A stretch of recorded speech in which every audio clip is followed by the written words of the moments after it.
Area 51 आखिर इस America के एक छोटे से जगह 3.7 किलोमीटर के रेडियस में फैले इस जगह का रहस्य क्या है कि आम आदमी का यहाँ तक पहुँचना बिल्कुल नामुमकिन है। यहाँ पे 365 दिन 24 घंटे इतनी कड़ी निगरानी रहती है कि एक परिंदा भी वहाँ पर नहीं मार सकता है। इसकी थेरीज़ क्या है? सच में एलियंस तो नहीं है या यहाँ कोई और रहस्य है? आज इस वीडियो में हम लोग इसी टॉपिक पे बात करने वाले हैं। तो शुरू करने से पहले मैं चाहूँगा कि नए व्यूअर्स अगर कंटेंट इन्फॉर्मेटिव लगते हों तो चैनल को सब्सक्राइब ज़रूर करें और लाइक बटन ज़रूर दबाएं।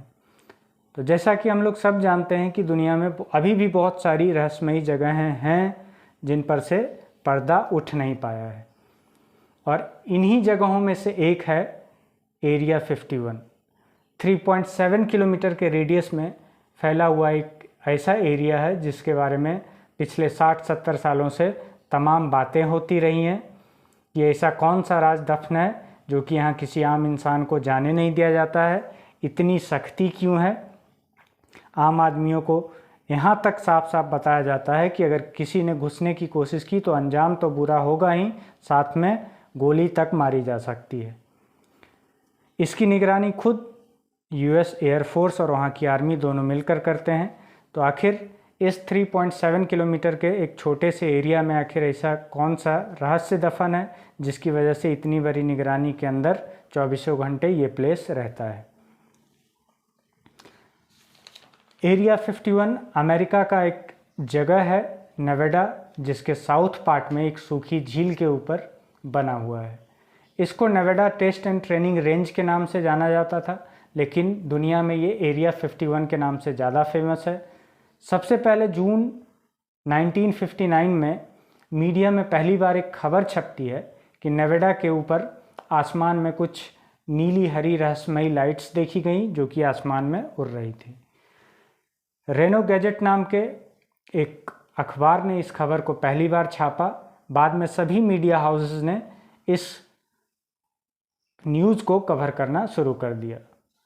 20 जुलाई 2019 को 2019 में 20 जुलाई को 15 लाख लोग सिर्फ ये जानने के लिए कि आखिर इस एरिया 51 की हकीकत क्या है, इसमें घुसपैठ करने की कोशिश करते हैं लेकिन सफल नहीं हो पाते हैं।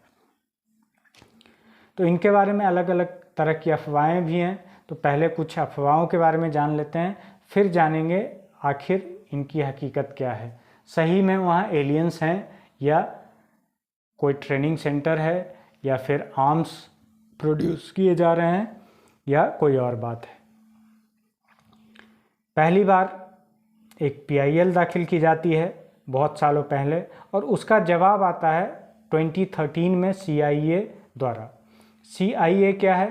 तो अमेरिकी खुफिया एजेंसी है जो कि ऑफिशियली इसका जवाब लिख के भेजती है कि 2013 में पहली बार ऑफिशियली ये जवाब भेजती है कि इस एरिया 51 के अंदर नॉर्मल रिसर्च होता है, इसकी कोई भी वैसी कहानी नहीं है।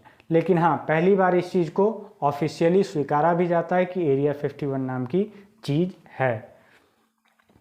इसके पीछे की एक और कहानी है। 1947 में न्यू मैक्सिको के रॉसवेल इलाके में एक UFO के क्रैश होने की कहानी सामने आती है, जिसमें ऐसा माना जाता है कि एक एलियन जिंदा बच गया था और इसी एलियन पर रिसर्च करने के लिए एरिया 51 को चुना गया।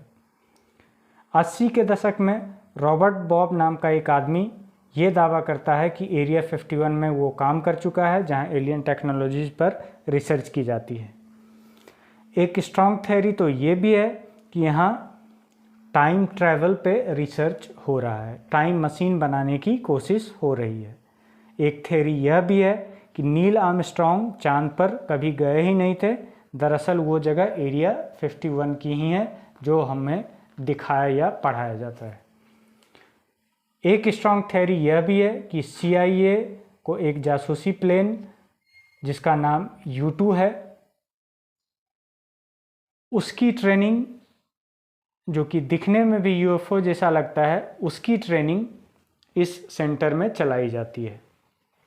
एयर स्पेस ट्रेनिंग जो कि 1954 से 74 तक चला था, जिसके बाद रशिया ने इस U-2 प्लेन को मार गिराया था। उसके बाद इस थ्योरी पे भी पूर्ण विराम लग गया, ठप्पा लग गया। तो ऐसी बहुत सारी थ्योरीज़ हैं जो मार्केट में फ्लोट करती हैं कि ये हो सकता है। बहुत सारे लोगों का ये मानना है, जानकारों का ये मानना है कि वहाँ नए और तकनीकी हथियारों का उत्पादन किया जा रहा है जो दुनिया के लिए ख़तरनाक हो सकते हैं। तो ऐसी बहुत सारी थ्योरीज मार्केट में फ्लोट करती हैं। तो अब आइए जानते हैं कि आखिर इसकी हकीकत है क्या। तो इज़राइल स्पेस रिसर्च प्रोग्राम और इज़राइल इंटरनल सिक्योरिटी प्रोग्राम के हेड रह चुके हेम सौद 2019 में एक इंटरव्यू देते हैं, जो कि 2011 में रिटायर हो चुके थे। रिटायरमेंट के 8 साल बाद इन्होंने एक इंटरव्यू दिया और इस इंटरव्यू ने पूरी दुनिया को हिला कर रख दिया, चौंका कर रख दिया। इस इंटरव्यू में क्या कहा था उन्होंने? तो उन्होंने कहा था कि डोनाल्ड ट्रंप, एक टाइम ऐसा था जब डोनाल्ड ट्रंप बिल्कुल तैयार थे कि आम जनता को, आम पब्लिक को एलियंस को लेकर कुछ बताया जाए, कुछ रिवील किया जाए। लेकिन उनके मन में फिर कुछ ऐसे सवालात आए जिसके वजह से उन्होंने प्रेस कॉन्फ्रेंस रोक दी और एलियंस के बारे में आम लोगों को बताया नहीं जा सका। 30 साल तक इज़राइल स्पेस प्रोग्राम के हेड रह चुके हेम बताते हैं कि ये बिल्कुल ही फैक्ट बात है कि वहाँ पे एलियन रिसर्च हो रहा है, एलियंस वहाँ मौजूद हैं और उनकी बातों को नकारने की कोई वजह भी नहीं दिखती है। उनका कहना था अमेरिका ने इज़राइल के साथ मिलकर एक गैलेक्टिक फेडरेशन बनाया है, जो कि एक गुप्त संस्था है, एक गुप्त समझौता है। और इस समझौते के तहत मंगल ग्रह पर ज़मीन के अंदर एक अड्डा चल रहा है, एक बेस बना हुआ है जहां एलियंस और इंसान दोनों अपने इंफॉर्मेशन एक्सचेंज कर रहे हैं।